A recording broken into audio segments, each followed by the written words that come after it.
How to add a custom HTML code to your GoDaddy website builder. Hey everyone and welcome, I hope you're all doing great. In this video I'll show you step by step how to do so. Now really you can add any type of code to GoDaddy as long as it is HTML, and we can do it as custom as we like. In this case what I'm going to do is actually going to create a countdown timer as an example just to show you and demonstrate exactly how it works. So as I said, it's going to be step by step. So let's start with GoDaddy.com and logging in. So just go ahead and log into your account with GoDaddy.com. Once you do that, you just want to click on the name of your store. Your name on the top right. And then from here, you just want to go ahead and click on My Products, which is pretty much you now. We are just trying to locate our website. So click on the website that you want to edit. It's this one in my case. And then I'm just going to go ahead and open up the site editor for GoDaddy. So under the image, you should see edit website. So just go and click on that.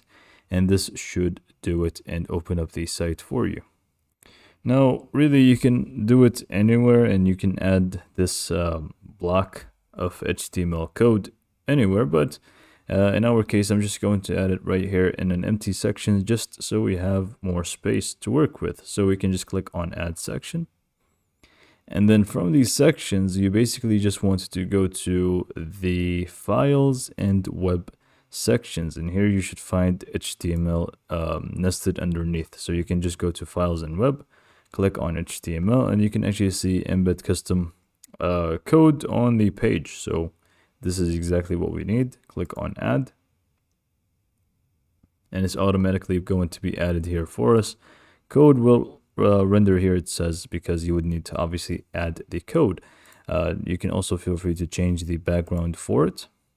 But for the code itself, you just want to go ahead and click on the title. If you want to give it a title, you can feel free to do so. It is going to actually show up at the top here. So you can just do countdown timer. If you don't want to add a title, feel free to leave it empty and it's not going to show up. And then we have the custom code area. This is pretty much where you will need to paste in the code that you want. Now, I don't really have it yet, so let's just go and create one. Now, I'm going to be using ElfSite, which is going to help me create a free countdown timer. And I'm just going to click on Create Widget. And then I'm just going to go and select one that is going to suit me best. So, you know what? I'm just going to go and stick with the first one. Click on Continue with this template.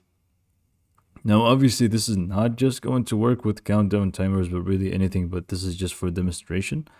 So here you can feel free to design it. So let's just go and design it a little bit and then we can just move on basically. So let's just go for the colors. I basically just want to change from blue to red and I'm satisfied. And yeah, this is what I'm going to actually do. And obviously you can edit the button. I'm not going to have a button right now. And click on publish from the top right. This is not a tutorial for ElfSite, I know, but yeah, you get the idea. So let's just go and close out of this. Click on install. And basically, this is what we need to do is just copy the code, which is the HTML code that is needed. And just go back to GoDaddy. Just go and paste in any code that you have in here. And it is just going to work for you exactly how it should be. Now, obviously different sizes and stuff should be implemented with the code. Keep in mind exactly what you're doing with it. And ElfSite does show this watermark, even though it is for free. So you're going to have to stick with this watermark. But this is pretty much what you need to do in order to embed custom code to your GoDaddy website builder. So hopefully you found this video to be informative and thanks for watching.